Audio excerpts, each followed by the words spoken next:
So are we ready to start? Yep, I think you are good to go. Okay. So let me start off just by introducing myself. My name is Mike Niehaus. I'm a Principal Program Manager on the Microsoft Endpoint Manager team. We are one big happy family composed of Intune, Config Manager, Autopilot, Analytics, all of those components working together.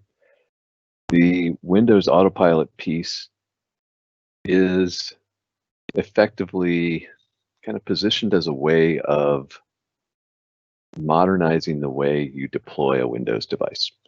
Most of us have been deploying Windows devices for a long time, some of us more than others, and the process that's been used has been pretty consistent for the last 15 years or so, where everyone would create images, gather drivers, deploy those out to every new device in the organization. The challenge with that is it's expensive because you had to maintain those images, maintain those driver sets, and actually physically do the deployment. People then, rightly so, compare it against an iOS or Android device or a Chromebook or something like that and say, well, we don't have to do all of that for those other platforms. So it makes those other platforms more appealing, cheaper, that the effort required is much smaller. Well, it's much smaller because you've chosen to do things differently. So with Autopilot, we're trying to reposition that to say, we want to be able to do the same thing for Windows devices. We want to get a device shipped from the factory by the OEM with a pre-installed operating system on it that you don't have to image, that we can transform into something that's ready for productive use. And that's always been the core piece of Autopilot, trying to modernize that process to get us to a future where imaging is a thing of the past. Now, for a lot of customers, that probably sounds like craziness, but we have had a fair amount of success with customers implementing this as a way of not only getting rid of those costs, but also providing more flexibility. Like I can deploy a device from anywhere. I can have it delivered directly to the end user. They can do it themselves. There can be no IT interaction. We can do this even with employees working from home. So those are kind of the background information around that. Let's dig in a little bit deeper just to assume that you already know that stuff. And we want to kind of give an update on, well, where are we at this particular point in time?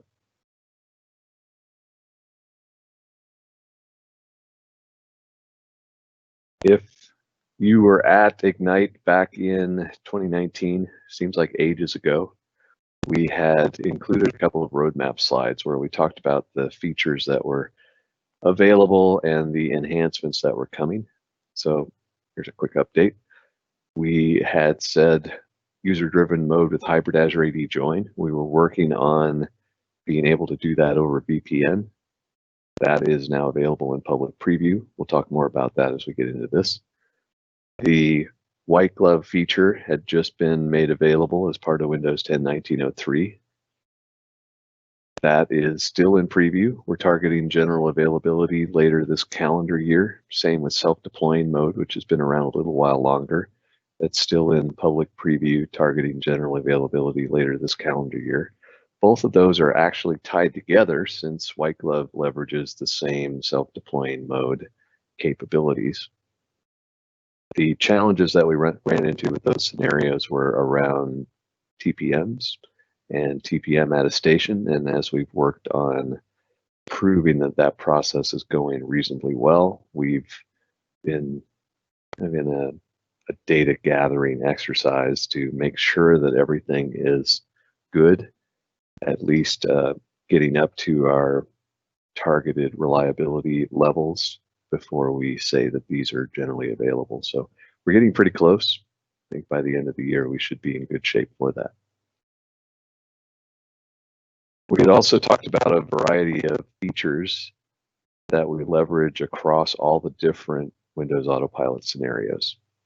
The enrollment status page has been all about tracking the progress of the provisioning process overall, as well as doing orchestration around tasks that require such things. A good example would be BitLocker encryption. We need to make sure that we can get a new set of BitLocker policies to the device before we start encrypting the device. The default behavior of Windows would be to boot up and immediately start encrypting, which doesn't provide any opportunity to override the settings. We have to make some changes to that account. There are a variety of other orchestration scenarios that we have implemented as part of the enrollment status page, to the point now where we may just need to rename this, that it's not so much about tracking progress, it's about making sure the entire process works end to end, that we can do the necessary tasks in the right order to get the device configured and functioning. We've been adding options onto that to make it more flexible, to make sure that it works with targeting either users and computers. That went live last month. So now you don't need to target just user groups. You can also target groups containing devices. We've added an option to make sure that the enrollment status page only shows up for the user on the device, not the subsequent users, because you may put it for the initial device provision, but not for subsequent user provisioning.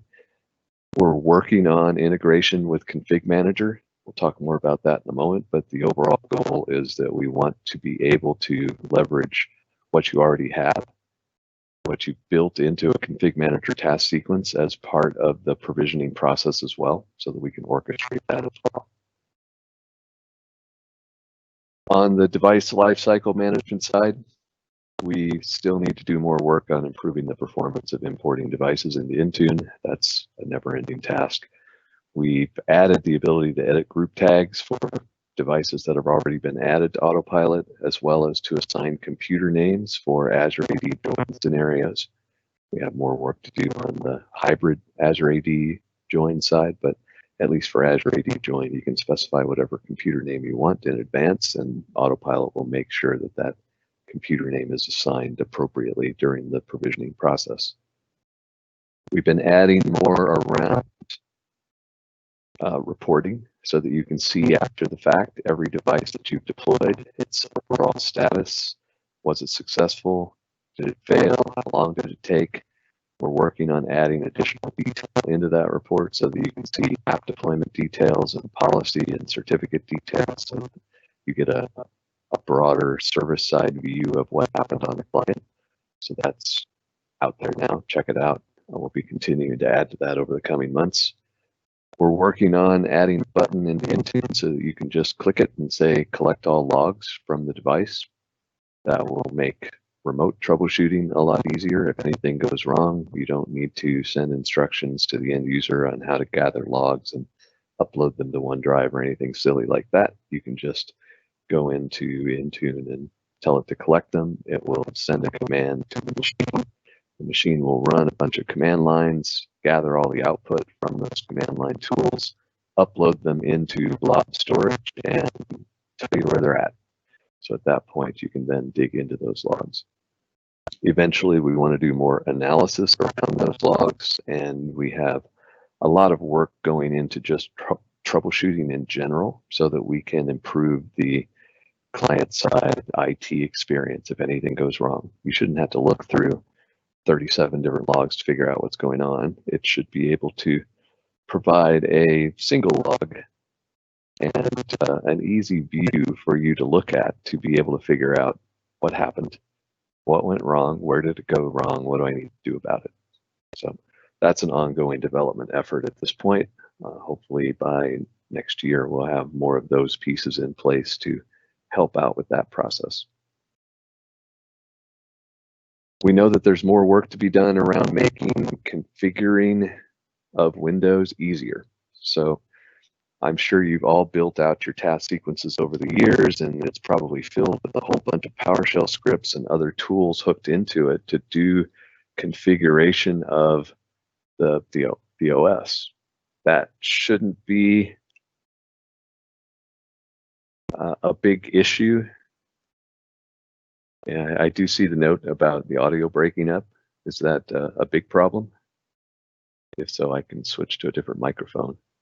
Yeah, it's been a little kind of off and on. There's been some static, so if you do have one that might be better, might not be a bad idea to try it.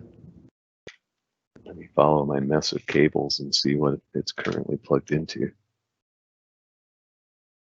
Back to the original one. How's that sound? Definitely better. Okay, go ahead. Sorry about that. All right. Where was I?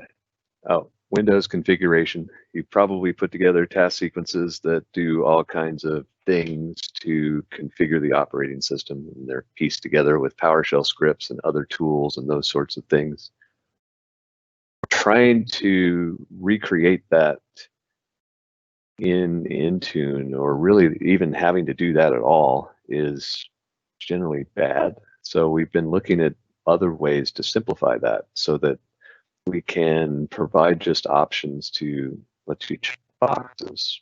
You shouldn't have to write a script to remove inbox apps. You shouldn't need scripts to configure start menu layouts. You should be able to do all of this stuff natively. So there is more work that needs to be done down that path, but it is certainly on our list of things that that we need to work on. For content that's coming from the cloud, we know that downloading that over the internet is a concern. We've been working with the delivery optimization team around that. They've been slowly adding support for every type of content imaginable. I think the only thing that's not on that list at this point is config manager content coming from the CMG, but for pretty much everything else, we can cache that content, share it peer-to-peer, even leverage a connected cache server so that we can have one machine on your corporate network download the content and then share it with all the other machines so that it doesn't need to be downloaded from the internet over and over again. We do have one edge case that we want to make sure will work. If you as a customer configure a connected cache server for your environment, but then you want to use white glove and have a partner provision the device for you, that setting that you push to point your machines to your connected cache server get in the way of the partner's connected cache server. So we need a way to be able to override your settings for the partner to do that. So that's still on our list. But for in the meantime, when connected cache isn't really that widely deployed, it's not a huge issue overall. Last item then, Windows Autopilot update. We have the desire to be able to update Autopilot on the fly to add additional capabilities and to fix issues that we encounter. That originally was targeting Windows 10 1903, 1909. We did have some challenges getting that pushed out. We've redone that now in Windows 10 2004. Hopefully we'll get all of those targeting issues taken care of so that we can start using that to push out additional functionality as we go along.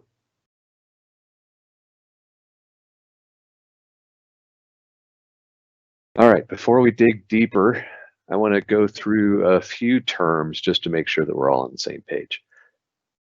First, Active Directory join. I think everyone understands what Active Directory join is, that we have a device, the device gets joined into Active Directory, the user signs in using an Active Directory account, their credentials are authenticated against Active Directory, you get GPOs and other settings from Active Directory, everything is integrated. Been around for ages. Azure Active Directory join, on the other hand, is the cloud equivalent to that. The device would join into Azure AD. The users would sign in using Azure AD accounts, which potentially are federated between Azure AD and Active Directory. So it's one account that exists in both places. But there's no real crossover between those two. An Active Directory join machine you can't sign into that using an Azure Active Directory credential. And an Azure AD machine, you can't sign into that using an Active Directory credential. Azure AD join device, you're always signing in from the cloud. An Active Directory join device, you're always signing in using the domain controller. The next term that then seems to come up is hybrid. And everyone seems to look at that word and think something different? Does hybrid mean a combination of Active Directory and Azure Active Directory? Does hybrid mean Intune plus Config Manager? Does hybrid mean something completely different? So it's a horribly overloaded term and terribly confusing. So it's better to be much more specific and say what we're really talking about is one of two things. The first is hybrid Azure AD join, where you have a device that is joined to Active Directory first, and then later registered with Azure AD. Now that doesn't change the way Active Directory works. The device is still joined to Active Directory. The users are still signing in using Active Directory credentials. The device still talks to a domain controller. You still get group policies. The difference is after the user signs in to a hybrid Azure AD joined registered device, that user, in addition to the Kerberos ticket and the Active Directory credentials that they have access to, they also have an Azure AD user token, which enables them to talk to Azure AD secured services without having to authenticate again. So hybrid Azure AD join is necessary for an Active Directory join machine in order for Intune to talk to Intune with user credentials, to sign into OneDrive, to access Office 365, to access any cloud-based service. So it's generally a good state to get into. The device first gets joined to Active Directory. It then gets registered so that the user can then get an Azure AD user token to access those additional services. So that's one half of what people generally call hybrid. The other half is co-management. Co-management is pretty obvious that it is being managed by multiple sources working together. In this case, Intune and Config Manager. That doesn't assume hybrid Azure AD join, because co-management can be done for Azure AD join devices as well. So try to keep those separate. That hybrid Azure AD join is a way of getting an Active Directory join machine to participate in the cloud, where co-management is about sharing the management workloads between Intune and Config Manager.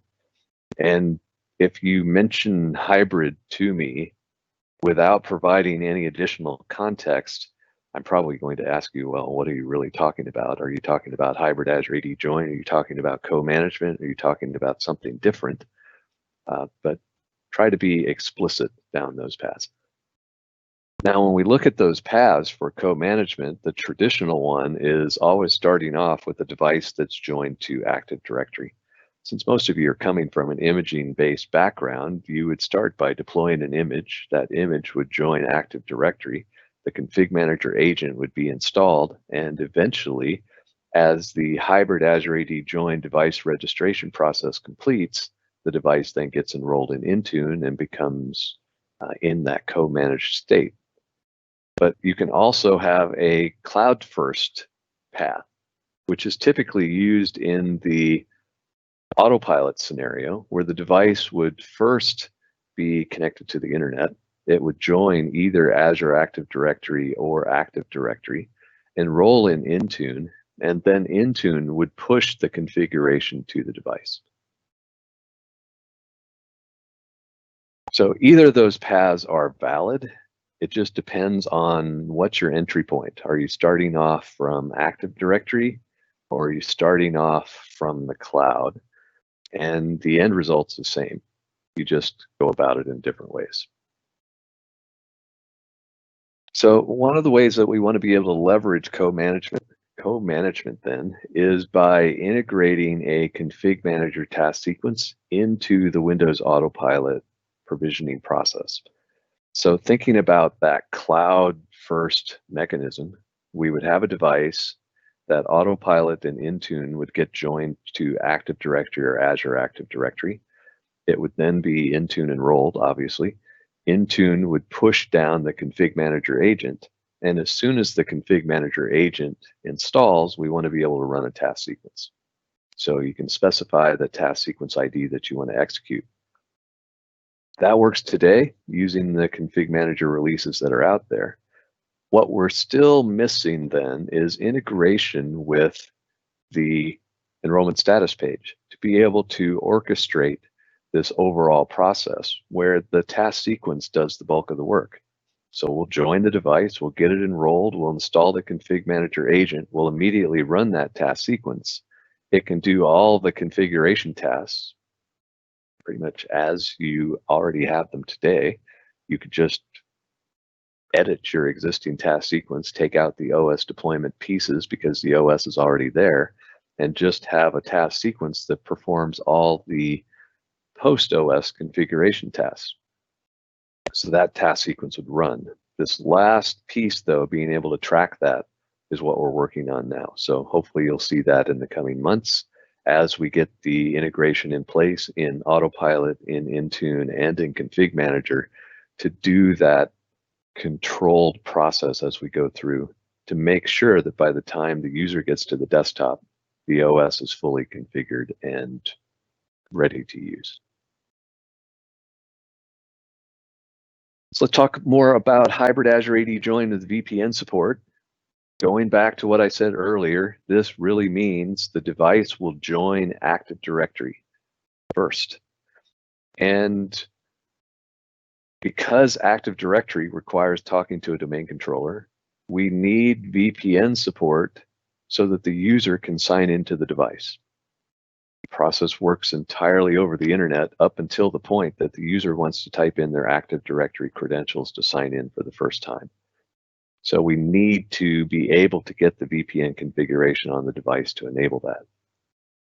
If we look at the basic flow on that device, it starts off booting up into the out-of-box experience, where the user would specify the language, locale, keyboard, make a network connection, and authenticate to Azure AD.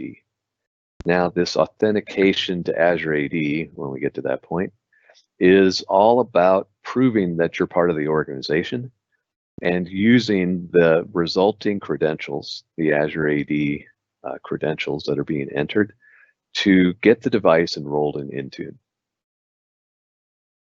So we'll authenticate. We're using phone sign-in in this case, so I'll approve on my phone. At that point, the device will enroll in Intune, and Intune will recognize that this device needs to be hybrid Azure AD joined. It will talk to the offline domain join connector on your corporate network, create a computer account for it, send a blob representing that device back to the device. It receives that, and with this new VPN feature, immediately reboots. So the device reboots once it comes back up. Now it is fully Active Directory joined at that point. We'll continue through the process of configuring the device, pushing down any certificates, apps, network connections, security policies, anything else required to get the device configured. That would include a VPN client. In this case, the device isn't on the corporate network. So when we get to the point where the user needs to sign in with their Active Directory credentials the first time to cache those credentials on the device, we need that connectivity. This could be any VPN client. We don't care. In this case, I'm using the Inbox VPN client by creating a per machine connection so that we enable an icon on the sign-on page so that the user can click that button and then authenticate to a VPN server. In this case, I'm just using RRAS on a Windows Server device to make a I don't remember if it was an IPv2 or PPTP, but in any case, I'm making a VPN connection, passing those same credentials then through to the Windows sign-on process and completing the first sign-on into Windows. So in this case, I've authenticated to the domain controller. I'm receiving the group policies on the device. I can get to the desktop and complete the process. So that's where the VPN piece comes in. We just need to make sure that we can complete this process regardless of where we're at. Now, the flow that we went through it's been around for a while. When we initially released the hybrid Azure AD join support, the flow was pretty much exactly the same as it is today, where the device initially sends its hardware ID to the Autopilot service. It gets back an Autopilot profile that says this device needs to do a hybrid Azure AD join. It will then do an MDM enrollment and signal to Intune that it needs to do an offline domain join. Intune will send that request to the ODJ connector running on your network. The ODJ connector will create a computer account in Active Directory, creating an offline domain join blob that represents that computer account. It's just a bunch of binary data. That binary data gets sent back to Intune for Intune to provide to the client machine the next time it does an MDM sync. So the client's sitting there periodically polling Intune saying, do you have my policies yet? Eventually, Intune will say, yep, here it is, you're all set to go. Prior to the VPN support that we added into Autopilot, the next step would have been for the device to try to ping the domain controller. From the offline domain join blob, it knows what domain it's part of. It can do a DNS lookup for that domain to find a domain controller and then try to ping that domain controller. That's problematic because we haven't yet had the opportunity to get a VPN configuration on the device. So what we've added is a new setting into the Autopilot profile where that new setting enables you to skip the ping test. The setting is actually called skip connectivity tests, where we will just assume that there will be connectivity later in the process. So we'll receive the offline domain join blob and apply it, immediately reboot the computer. So the device is now joined to Active Directory, and we can continue the provisioning of the device after that reboot happens. So we'll display the enrollment status page, we'll install all the applications, we'll create any certificates that are needed. All of that is done to prepare the device so that we can get to step number 7. Step number 7 then is the user signing in to Active Directory using their Active Directory credentials, which requires authentication against the domain controller. Once that's done, they'll then get all their group policies, their credentials will be cached, and the device will be all set to go. So, quick summary, we added one new checkbox that actually disables a feature that we had in there before, and we now assume that you have the ability to push down the necessary VPN client configuration to get the device functional. To make that work, we've made changes in Windows 10 version 2004. Those changes were backported to Windows 10 1903 and 1909 before Windows 10 2004 even shipped. So as long as you're running the December cumulative update on top of 1903 or 1909, you already have the necessary client code to run this. What we then made available as part of the public preview that we announced last week was the new option to skip the connectivity check. So you need to enable that. Then you need to make sure that you push the required configuration down to the device during device ESP to set it up for a VPN connection. That can be any VPN client that meets our requirements. Generally, that means a Win32 app that's being pushed out via Intune that creates a per machine VPN profile or an auto connecting VPN configuration. Depending on how you're authenticating to the VPN, you may need to push out machine certificates. So there could be additional requirements just based on how you're doing that. The end user may need to manually make a connection, which is what we had seen in the video before. Or if the VPN does connect automatically, then they really don't need to do anything. They would just sign in as they typically do today when they would be on the corporate network, and we'd be able to leverage that connection to to authenticate. The manual mechanism that I was showing before leverages something that's been built into Windows since I think Windows XP, called a pre-logon authentication module, PLAP. So if you look through some of the VPN client documentation, you'll see references to things like this, like pre-logon and pre-Windows and whatever other terminology they use for this, but that's the core capability that's being leveraged to do this. In Intune, for the Autopilot profile, the new skip connectivity check option is available. You just need to set that to yes and save the changes. If you happen to try this on the first day that the public preview is available, changing that to yes and clicking to save it, it reverted back to no. So it took us a few hours to get that one fixed again, but that should be working now. But enable that setting and you can then leverage the rest of the process. As far as the VPN clients go, we don't have environments where we can test out the VPNs.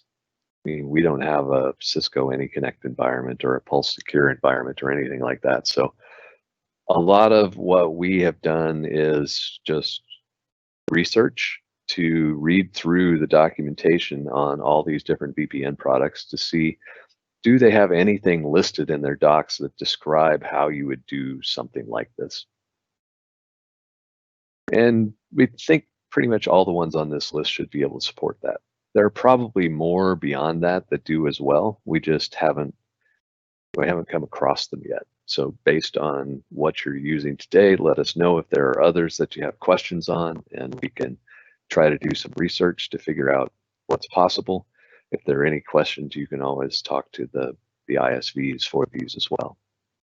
We do know that there are some things that won't work, like UWP-based plugins. The UWP VPN plugins are in the Windows Store, in the Microsoft Store. You could deploy those out to a device, but they can't actually be used until after the user signs in. So they don't do us any good in this scenario. There's no way to get them installed on the device prior to the user signing in, and you need the VPN connection for the user to sign in, so that's obviously a problem.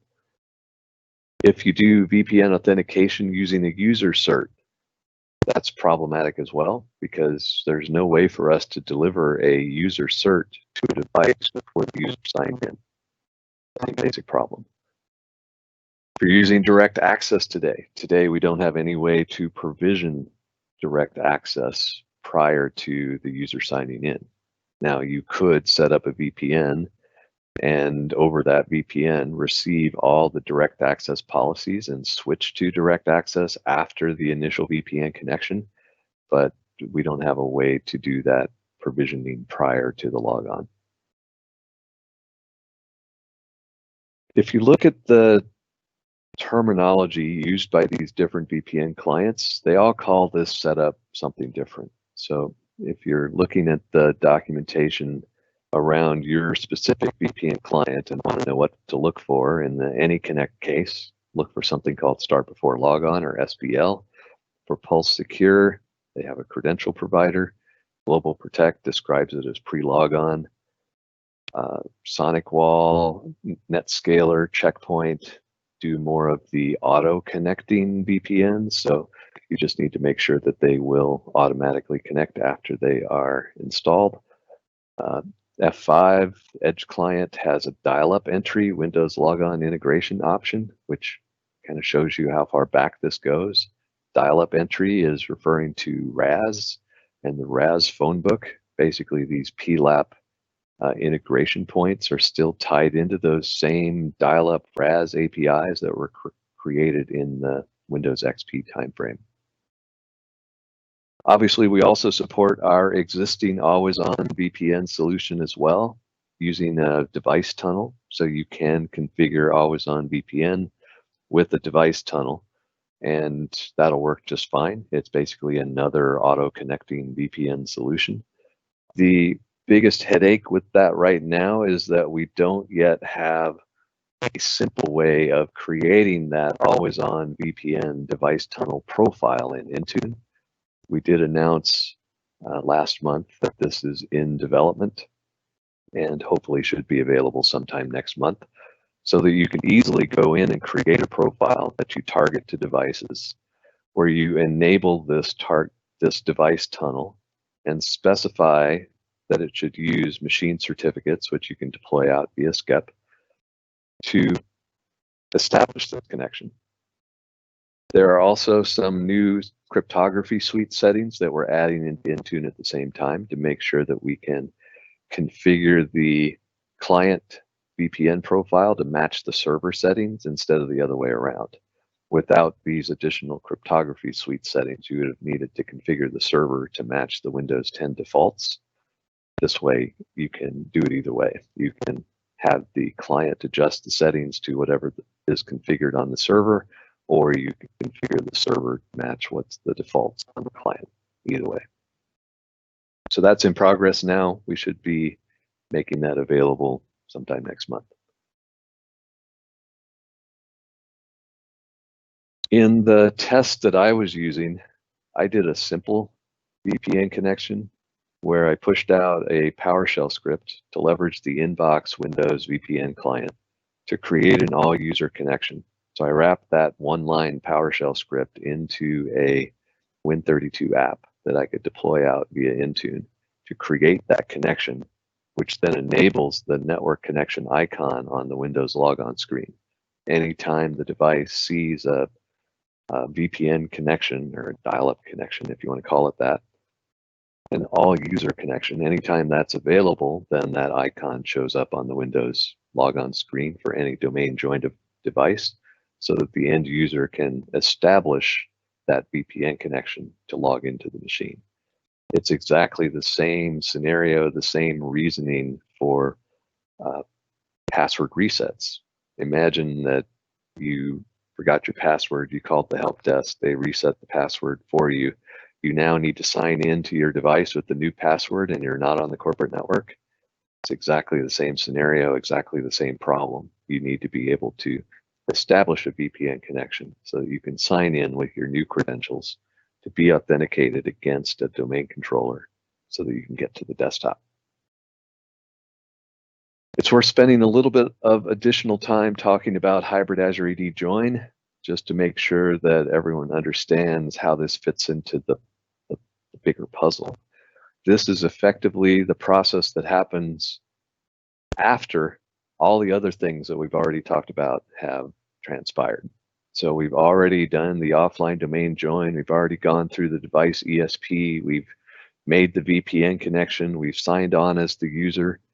In the background, the device is still trying to register itself with Azure Active Directory so that the user can get a user token to be able to authenticate against Azure AD services, which makes the overall Windows Autopilot terminology a little tricky, that we're not actually doing hybrid Azure AD join, we're really doing Active Directory join. And then in the background, Windows is taking care of the hybrid Azure AD join process itself, where Autopilot is just trying to push that along.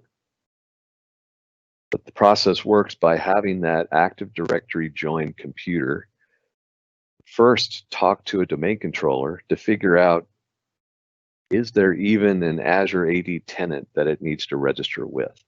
It does that by doing an LDAP query against Active Directory to find the service connection point, where that service connection point contains the AAD tenant info for your tenant.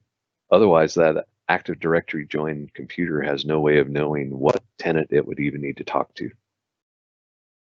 Obviously, for that AD join device to talk to the domain controller to query the SCP object, it needs connectivity to the domain controller. So separately from the user needing connectivity to sign in, we also need to be able to look up that object.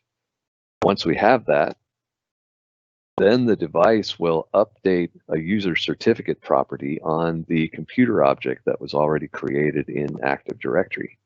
That user certificate is basically a self-signed certificate that the computer generates for itself. It stores that in that Active Directory property which AAD Connect will look for before it syncs that device into Azure Active Directory. So AAD Connect is running every 30 minutes or so, looking for new devices to sync into the cloud.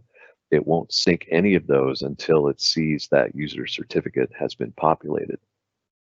So that too requires connectivity back to the domain controller so that that AD joined computer is able to write that user certificate into Active Directory. After the AAD Connect sync, now the client is finally able to succeed. So during all of that time, it has still been trying to do device registration, but failing over and over again. It will attempt to register, providing its certificate, and Azure AD will reply back saying, I don't know who you are, go away. At least until step number 4 finishes. After that AAD Connect sync, it can then succeed. It'll get a response back from Azure AD saying, yep, you're registered. Here's a certificate proving that I know who you are. And subsequently, the user that signs in after that would be able to get an Azure AD user token. So at that point, the device is fully hybrid Azure AD joined. It's able to authenticate to Intune and any other Azure AD-based service. The user is able to get any user-targeted policies and configuration down to the device, and everything starts working seamlessly at that point. That is a little tricky in the hybrid Azure AD join VPN scenario because you need that connectivity through this process in order to get all of those steps to complete. So having an always on, always connecting VPN certainly speeds this process along. Doing it where the user needs to manually establish a VPN connection from the Windows logon screen obviously works as well, but still has some challenges in that steps 1, 2, 3 won't happen until after the user has made that VPN connection. So the hybrid Azure AD join device registration process is effectively suspended until the connectivity is in place to be able to move through the steps of the process.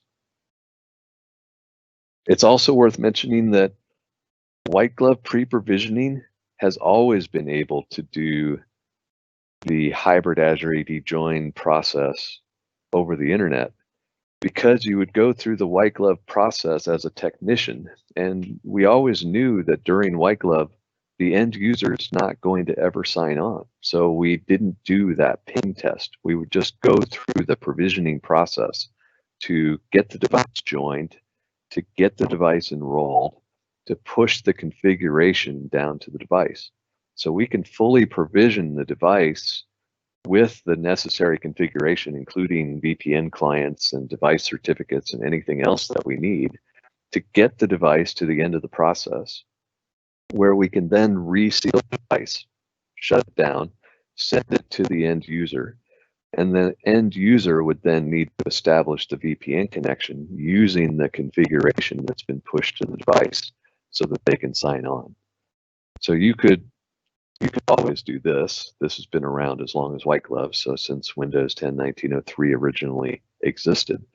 There just wasn't a lot of understanding of the way the process works to know that this process would just work, that as long as you push that VPN configuration, everything would be good to go. All right, with that, any questions? It's really hard in these team events to follow along with the Q&A as it's happening, but certainly we can catch up on some of the questions that have gone through. There's a question talking about multiple on-prem AD domains that all sync up to a single Azure AD. Can it sync the device back? Yeah, so if you are joining devices to Azure Active Directory, they would by default exist only in Azure Active Directory. And to sync those back, yeah, it's going to be problematic. You're not going to be able to figure out where to sync them back to. So you can sync them all back to a single Active Directory domain, but there's no way to do that to multiple. In the hybrid Azure AD join case, that wouldn't be a concern because the devices start off in Active Directory and sync to Azure AD. There's another one here, Michael.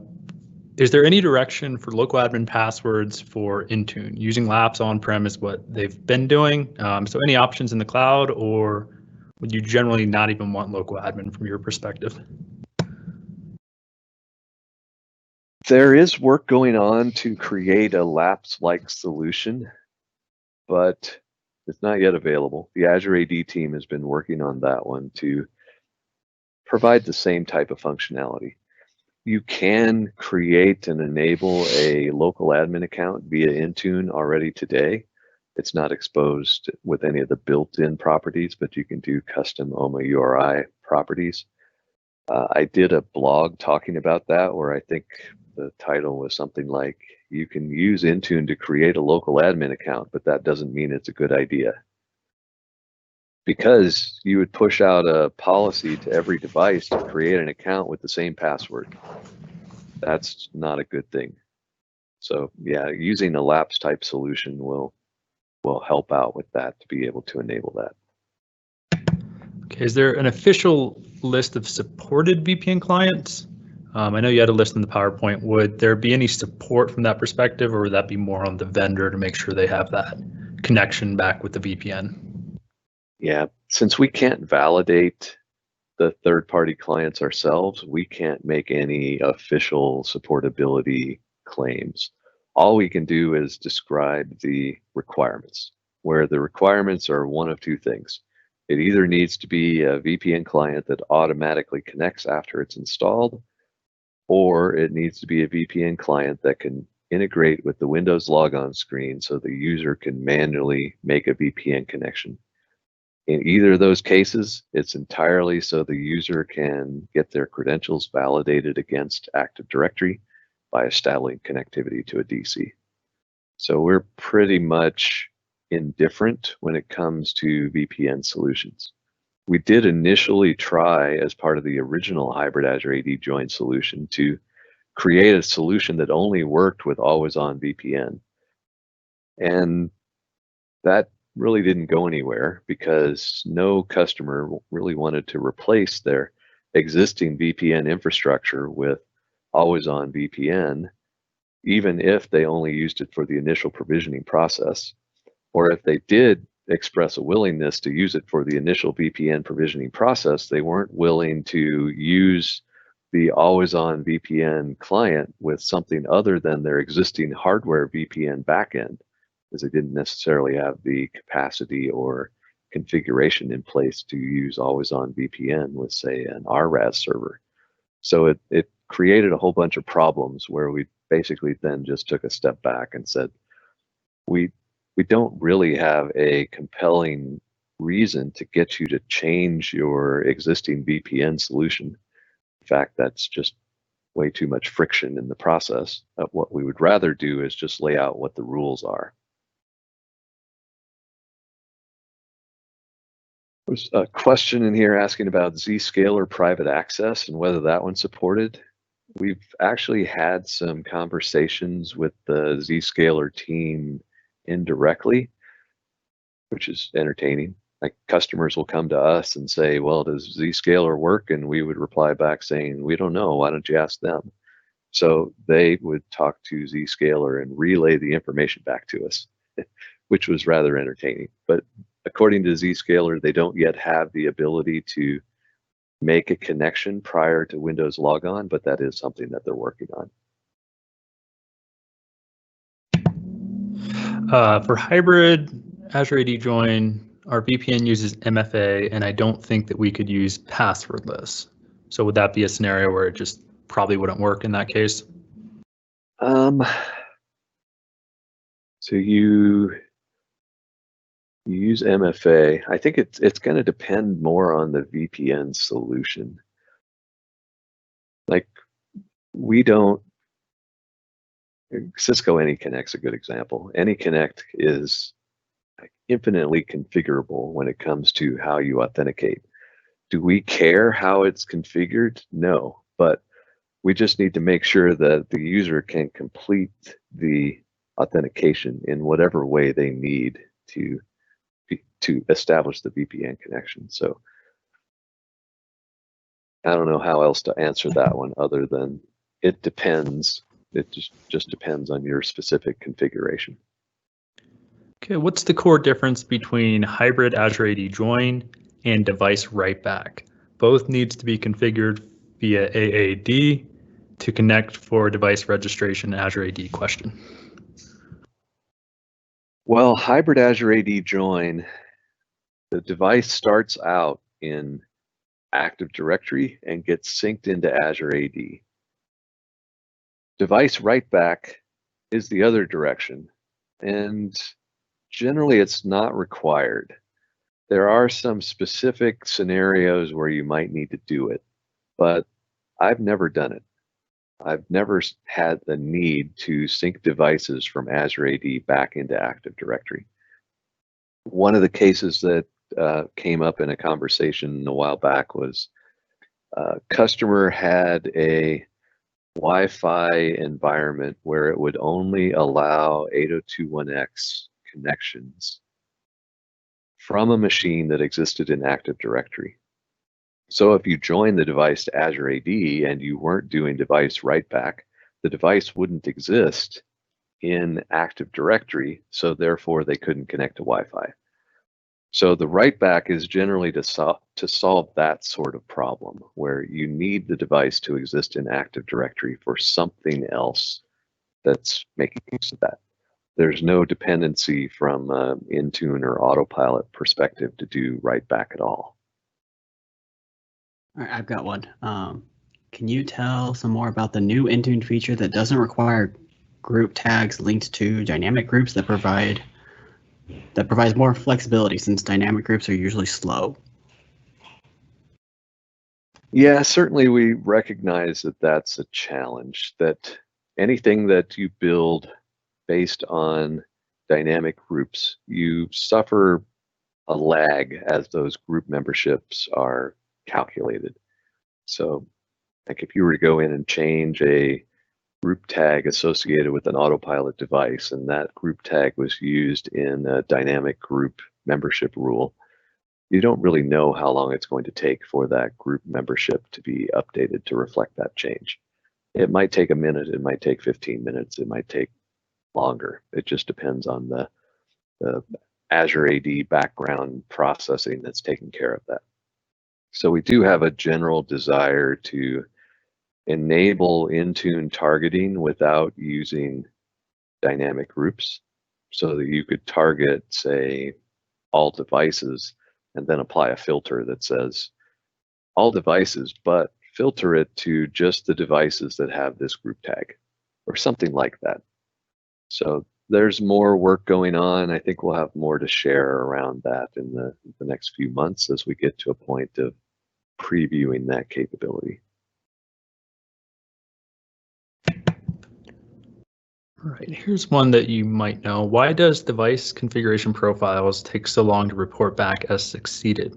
I made a change to a DCP and it has taken over 24 hours to report back and still shows pending. There are plenty of variables tied into that one. I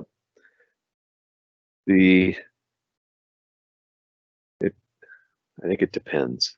If you're talking about Azure AD join, I wouldn't expect to see a delay like that. If you're talking about hybrid Azure AD join, there are situations where the status is reported back initially as part of the device ESP, and then the user signs in, but since the user hasn't yet completed the hybrid Azure AD join token acquisition process, they may not be able to sync with Intune. So it will sit in a state where the user status is unknown until the user either locks and unlocks the machine or logs out and logs back in again. So there are variables like that, but if you're seeing that generally in an Azure AD join case or in cases where you know the Azure AD user token was already available because the hybrid process is completed before the user signed in, then I would just say open a support case to get to the bottom of that. Right, maybe one last one here. This is probably one that you're quite familiar with, Michael. So to run multiple tests of Autopilot, are there any suggested steps afterwards, like deleting the object from Azure AD, on-prem AD, and Intune?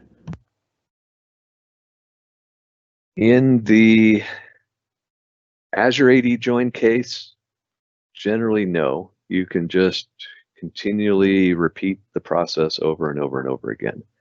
In the hybrid Azure AD join case, it depends. The challenge that you run into with that one is that, let's say you built a dynamic group that uses the group tag of the original Autopilot registered device to target the hybrid Azure AD join profile and the domain join profile to the device and anything else that you had targeted with that. The oddity is that the device originally, when it's being provisioned, uses the Azure AD join device object for all targeting purposes. But after the device finishes the hybrid Azure AD join process, a new object is created in Active Directory that gets synced by AAD Connect into Azure AD.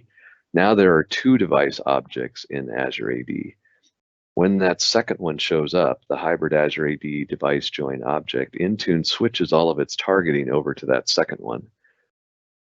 If that second one is in the same groups as the first one, it'll just work when you reset the device, roll it back to a checkpoint, reimage it, whatever you want it to do. Because the next time through, it'll still have the Autopilot profile tied to it.